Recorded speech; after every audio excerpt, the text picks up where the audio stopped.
দেখবেন ভাই তাফসীর করা লাগবে না, তাফসীর করা লাগবে না, সূরা তাওবা খুলে দেখেন, যে সকল মুনাফিক, যে সকল ইহুদি রাসূলের বিরোধিতা করেছিল, চুক্তির বিপক্ষে স্বাক্ষর দিয়েছিল, বিশ্বনবী কচু কাটা করে করে তাদেরকে গর্তে ফেলেছিল।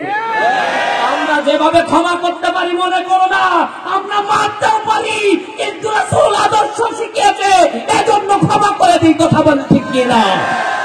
মনে করো না শক্তি নাই, আমাদের ইমানি বারুদে শক্তি আমার আল্লাহ দিয়েছে।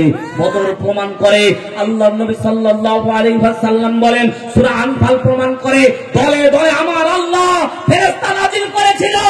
আজও আমরা যদি ঈমানের বলে বলিয়ান হতে পারি, আজও আল্লাহ এই বাংলাদেশের মধ্যে ফেরেশতা নাযিল করবে করবে করবে। কথা বলে ঠিক কিনা? সাহায্য নুসরাত অনেক ভাই নিজের চোখে দেখেছে। কথা বলেন না কেন ভাই? আপনারা দেখেছেন কিনা দেখেননি, কিন্তু আমি দেখেছি ভাই। একটা ঘটনা বলবো, একটা